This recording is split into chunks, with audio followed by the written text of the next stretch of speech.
Operation Starlite, the Richard Purnell story, by Mike Colonna. The summer heat in the farming town of Bakersfield used to rise off the pavement in waves that made the horizon shimmer like a mirage. Richard Purnell learned early that weakness had no place in the world he came from. His father was a hard-edged mechanic who believed men earned respect with blood and sweat, not words. And his mother carried the quiet toughness of someone who had survived the Depression without ever complaining once. Around the dinner table there was one rule repeated so often it became stitched into Richard's bones. Nobody in this family takes no for an answer. It was not spoken as encouragement, it was law. As a boy, Richard fought bigger kids, worked longer hours, and refused to quit even when his hands bled. At 18, he walked into a Marine Corps recruiting office with dust on his boots and certainty in his eyes. The gunnery sergeant behind the desk looked him over and asked why he wanted to become a Marine. Richard answered with a calmness that unsettled. Morning, noon, and night. I'm going to be your mother, father, sister, and brother. I'm going to spend every minute making you into a Marine. Paris Island stripped boys down to bone and nerve. Drill instructors hammered recruits until some broke and others transformed. Richard never stopped moving. During forced marches, he carried extra packs for exhausted recruits. During rifle drills, he outshot nearly everyone. During combat training, he moved with a cold focus that instructors recognized immediately. One sergeant watched him crawl through live fire with machine gun rounds cracking inches above the mud and muttered to another, "That kid's either fearless or too stubborn to die." By 1965, the war in Vietnam was becoming something ugly and difficult to understand. Politicians spoke of containment and dominoes, while young Marines sweated beneath impossible heat in jungles thick enough to swallow entire companies whole. Richard Purnell, now a first lieutenant with Company 1, 3rd Battalion, 3rd Marines, arrived near Chu Lai, carrying the confidence of a man who believed leadership meant never asking another Marine to do something he would not do himself. His men trusted him quickly because he listened more than he talked, and because he walked point when patrols became dangerous. Then came Operation Starlite. The helicopters thundered across the coastline at dawn on August 18, 1965, rotors slicing through humid air heavy with smoke and salt. Marines packed shoulder to shoulder inside the vibrating aircraft, checked rifles and grenades in silence, while tracers rose from distant tree lines like glowing insects. Richard stared out at the green jungle below, knowing somewhere inside it thousands of entrenched Viet Cong fighters waited in bunkers reinforced with bamboo, mud, and hatred. The landing zone exploded into chaos the moment boots hit the ground. Machine gun fire tore across the paddies. Mortars burst among the Marines with sickening concussions that lifted men off their feet. The enemy had fortified the area with hidden spider holes and overlapping fields of fire. Company 1 pushed forward yard by bloody yard, while wounded Marines screamed for corpsmen in the choking heat.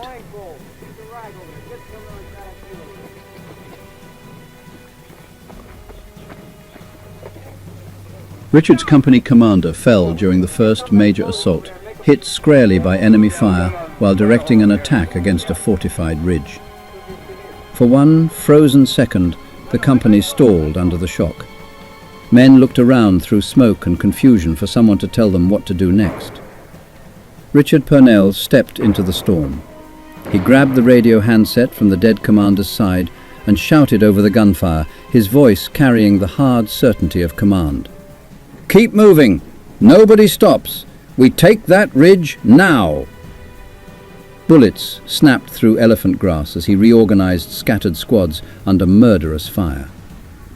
Marines later remembered seeing him standing upright amid explosions, pointing toward enemy bunkers while firing his pistol with one hand and directing movement with the other.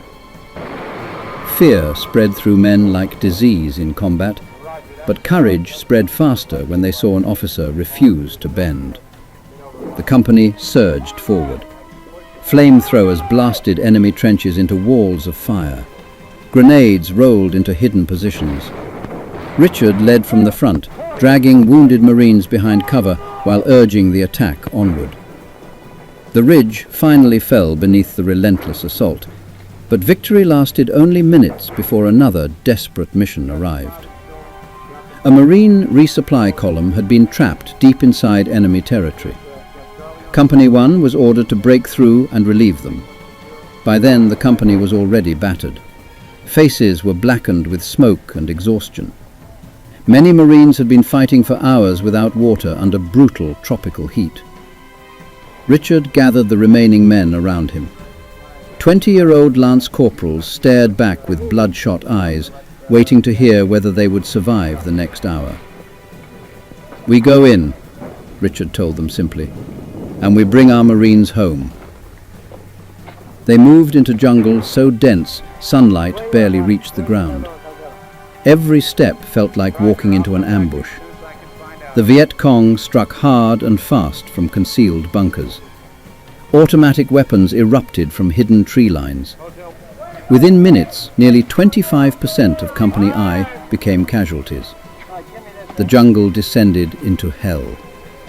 Corpsmen crawled through mud, treating shattered limbs, while enemy rounds punched through leaves overhead.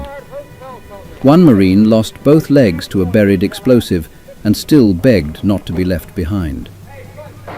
Richard moved from position to position under direct fire, reorganizing squads, evacuating wounded, and driving the attack forward before panic could take hold. A young private later recalled seeing Richard kneeling beside a dying Marine whose chest had been torn open by machine gun fire. The Marine whispered, "Sir, don't let them leave me." Richard gripped the young man's hand tightly. "Nobody gets left behind. Not today." Then he stood and led another assault directly into enemy positions. The Marines attacked with savage determination. Rifle fire and grenades ripped through entrenched Viet Cong lines as Company 1 forced its way deeper into hostile territory. Bodies littered the jungle floor. The air smelled of blood, wet earth, gunpowder, and death. Then they found them. More than 50 Marines from another unit had been cut off and surrounded by enemy forces. Exhausted, wounded, and nearly out of ammunition, they emerged from shattered positions, staring in disbelief as Richard's company burst through the jungle, firing full force into Viet Cong defenses. The battle turned brutal at close range. Marines fought hand-to-hand among bunkers and trenches. Bayonets flashed. Rifle butts cracked against skulls. Richard moved through it all with relentless focus, rallying men, directing fire, and refusing to slow despite the mounting casualties surrounding him. Still, the resupply column remained missing. For over 6 hours, Company 1 searched enemy territory while darkness crept over the jungle. By nightfall, the Marines were deep behind hostile lines, low on ammunition, carrying wounded men through terrain crawling with enemy fighters. Finally, orders came through the radio: withdraw under cover of darkness. Most officers would have abandoned the dead. Richard Purnell refused. Under black skies lit only by distant gunfire, Company 1 began the dangerous withdrawal. Marines carried wounded comrades on improvised stretchers, while others dragged bodies wrapped in ponchos through mud and jungle brush. Enemy fighters stalked them constantly, probing for weakness.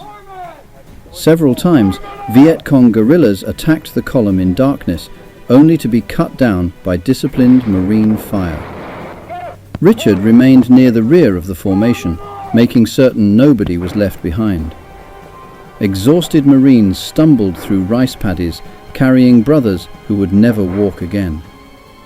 Somewhere in the darkness, a wounded Marine began softly singing the Marine Corps hymn, and others joined him until the sound drifted through the night like a prayer for survival.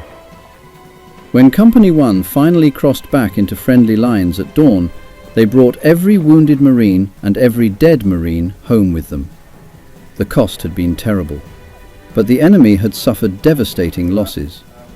Months later, in a formal ceremony far removed from the mud and blood of Chu Lai, the Silver Star citation was read aloud before rows of dress uniforms and silent officers. The words spoke of conspicuous gallantry, courageous leadership, and devotion to duty.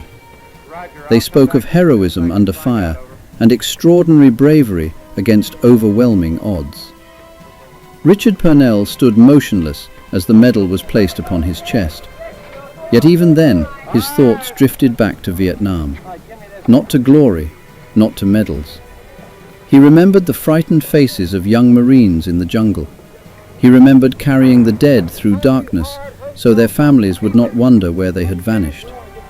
He remembered the promise he made beside a dying Marine in the mud. Nobody gets left behind. Years later, men who survived Operation Starlite still spoke his name with reverence. Not because he won a medal, not because he became a hero in newspapers. They remembered him because when the jungle closed around them and death seemed certain, Richard Purnell never accepted defeat, never accepted fear, and never accepted the word no. The President of the United States of America takes pleasure in presenting the Silver Star to First Lieutenant Richard M. Purnell, United States Marine Corps, for conspicuous gallantry and intrepidity in action while serving with Company 1, 3rd Battalion, 3rd Marines, 3rd Marine Division during Operation Starlite near Chu Lai, Republic of Vietnam, on August 18, 1965.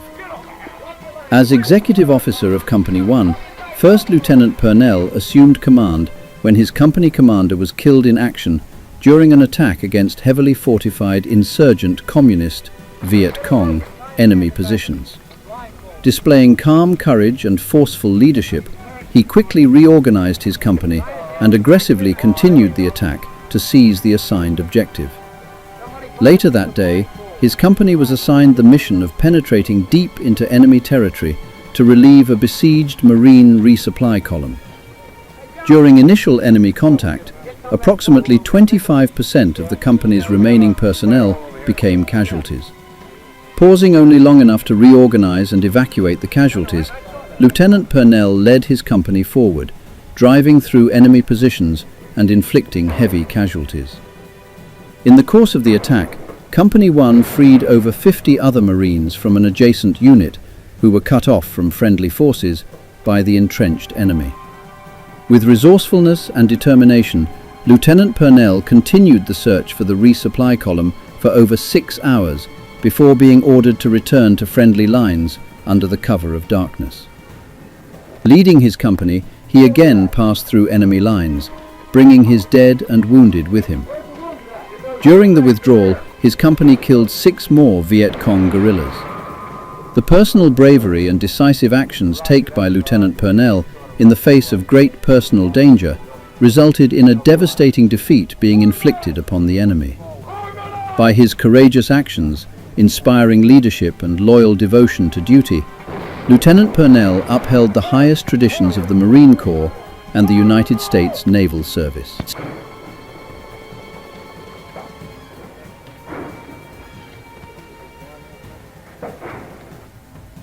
got the Province building, we've got the complex.